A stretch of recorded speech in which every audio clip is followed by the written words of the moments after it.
Hey guys, welcome to Mad Scientist Barbecue. I'm Jeremy Yoder, and today we've got something extra special, something I'm really excited about. This is a brisket, but it's not just any brisket. This brisket came from Franklin Barbecue. So Barbecue Jesus himself has decided to send briskets across the country, and so I thought I have to take advantage of that. I ordered one of these, wasn't cheap, it was 249 bucks, but we're gonna find out if it's worth it.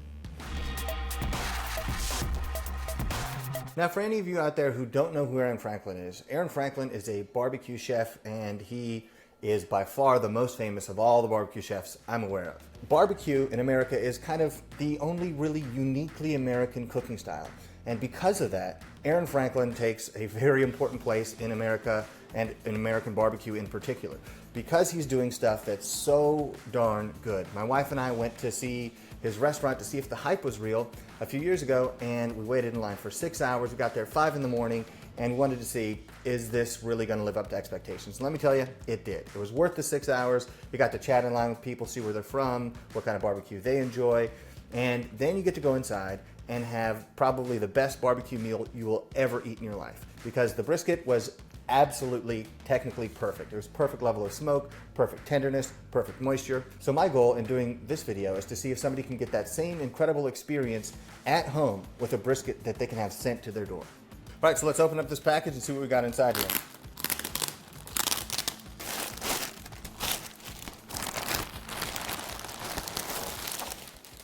Ooh, wrapped in butcher paper. Feels pretty big. Yeah, I was like, there's no way this brisket is this fat. And it's because it's got ice packs to keep it cold. So let me cut these open and let's actually see what we can see from the brisket itself in the butcher paper.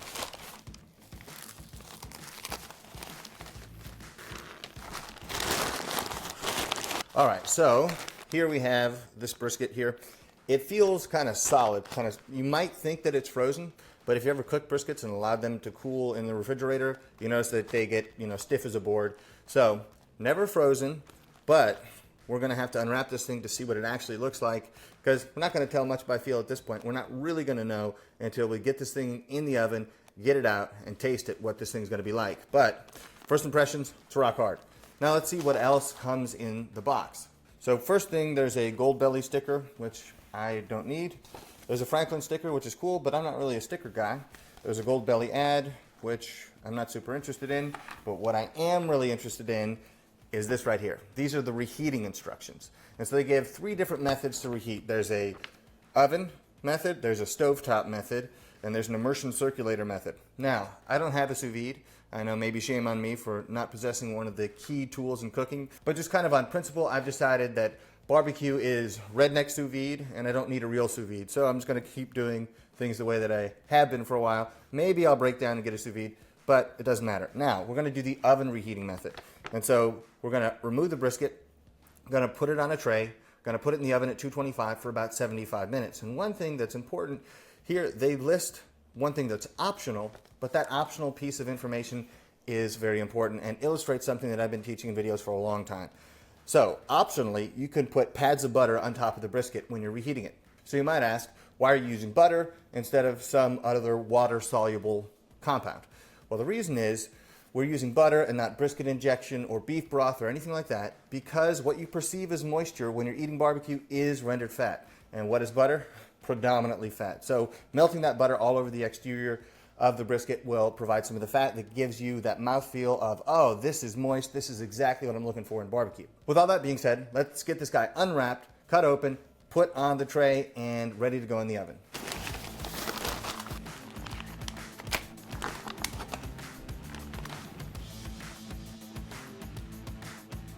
Remove brisket from sealed plastic and place on a sheet tray or large baking dish.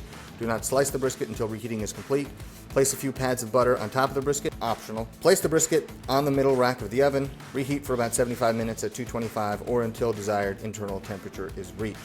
Now, my thinking is, I want to wrap this thing in butcher paper after I put the butter on there, because I'm always finishing briskets by wrapping them in butcher paper and then bringing them to the desired temperature. Here's the reason I think that I'm not going to wrap it in butcher paper. First, this has been wrapped up in butcher paper, sealed in vacuum seal, where it's kind of maintaining all of that moisture and liquid on the inside, and so it's probably had a long time to soften up the bark on the exterior. So we want to leave it unwrapped so we can kind of crisp up the bark a little bit more and you get more texture on the outside of the brisket. The other reason is they send so much butcher paper in this package that if they wanted you to wrap this thing up again in butcher paper, they would have easily been able to say, take the butcher paper we sent you and wrap it up again.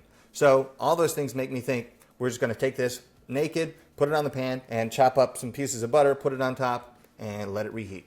I'm using unsalted butter because I'm assuming that Aaron Franklin's crew has seasoned this exactly the right way. They don't need any more salt. So I'm going to chop up some unsalted butter and use that. But then we're ready to get started.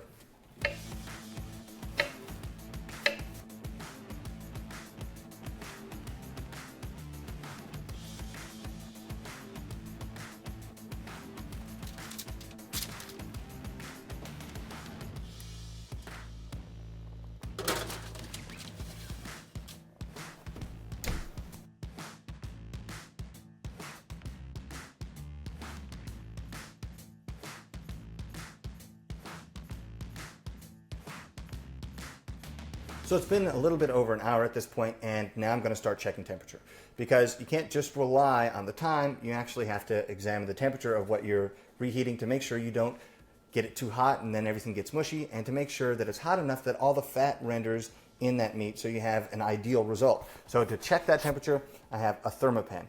Now, I have wasted a lot of money on cheaper digital instant read thermometers that all broke. They either started to rust, or they just stopped working, or they got wet and the electronics fried, or for some reason they no longer did the job that they needed to do. Now, all the thermopens I've ever bought still work today. I've never had a problem with them, and so for that reason, I always recommend the thermopen. You're going to be glad you get one of these things. And I'll put a link in the description if you're interested. But this one is actually a little bit different, and I'm pretty proud of it. This is an infrared thermopen. So you have the regular probe where you get virtually instant readings, but then also if you push this button, it'll give you an infrared reading that gives you the surface temperature of whatever you're looking at. So apparently my hand is 86 degrees. And you can use that to make sure that you're getting the outside of the meat hot enough if you're trying to render fat. You can also make sure that you're not getting the outside of the meat too hot so that it might risk burning. It's just a very useful tool that you can include in your arsenal when doing barbecue because you spend so much time doing this, you want to make sure it turns out right. Now for this brisket, I want the internal temperature to reach 145. Now the guideline says make sure you heat it up all the way to 165 because that is the USDA recommendation to make sure that your food is going to be safe. But just like when you go to a restaurant and you order a steak, and then it has that little disclaimer on the menu that says foods that are undercooked and blah, blah, blah, blah, and it's a warning. But people still order rare steaks or medium rare steaks or medium steaks, steaks that aren't fully cooked all the way through.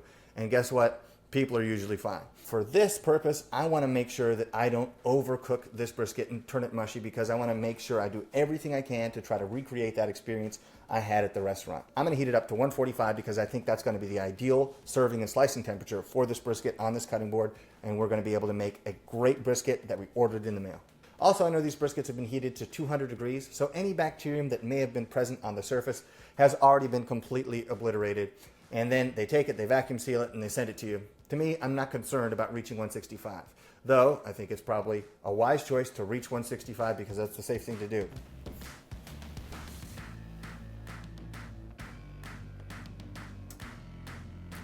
Getting really close.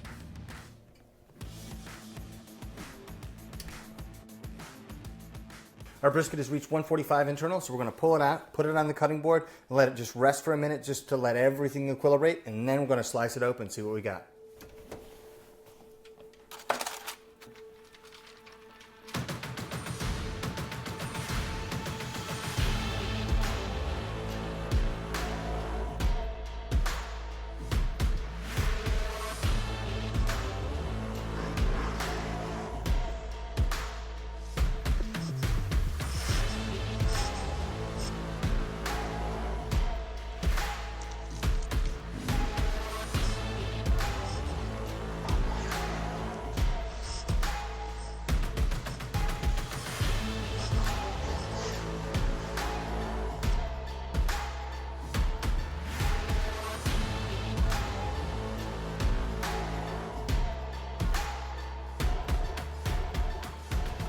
Right, this thing is sliced up and ready to go, and my mouth is watering thinking about this right now. This thing looks kind of like a meteorite, but it's not going to taste anything like one. We have great color on the outside, great moisture on the point and the flat. I mean, you get little flecks of pepper that come off. It looks incredibly appetizing, and the smell is intoxicating. So I'm going to start with one of my two favorite cuts. It's the end cut, so it's going to be the lean side. But what you see on this is beautifully rendered yellow fat on the top, and then just bark, bark, bark on the outside. So I'm going to cut a piece of this end cut off and give it a taste and let you know what I think here. All right, that is unbelievably good. It's about as close to perfect as you could hope for.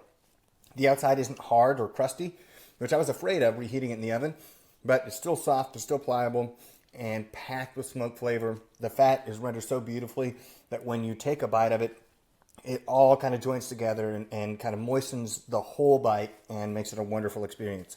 Now, for my favorite part of the brisket, we're going to move over to the point and see what that's like. This side cut from the point is my favorite. I think it has the most delicious bites of meat on the entire brisket. And so I'm going to tear off a chunk here. As you can see, it's very tough. And we'll see how this goes.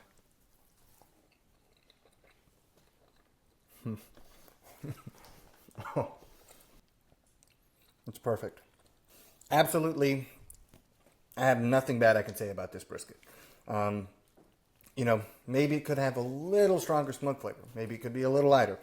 Maybe tiny differences, but all in all, this is incredible. And the difference between going to Franklin and ordering this from Franklin is you don't have to hope you get good portions of the brisket that they're slicing, because you're going to be ordering by the pound. Here, you can choose whatever parts you want and eat those parts, and then give the rest to your family, and they're still going to worship you as a barbecue god, thinking that you have delivered to them the greatest piece of meat that has ever existed in human history. Overall, I am blown away by the quality of this brisket, how well it holds up, even though it's shipped across the country, shows up at my door, and I have to reheat it.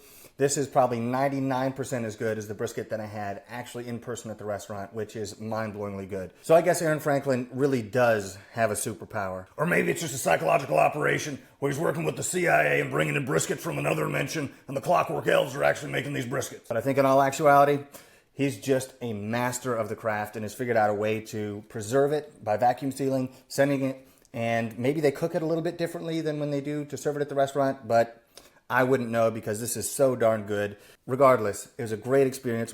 And even though it was $50 a pound to get this thing sent to my door, I don't regret spending the money. This is super cool and incredibly good.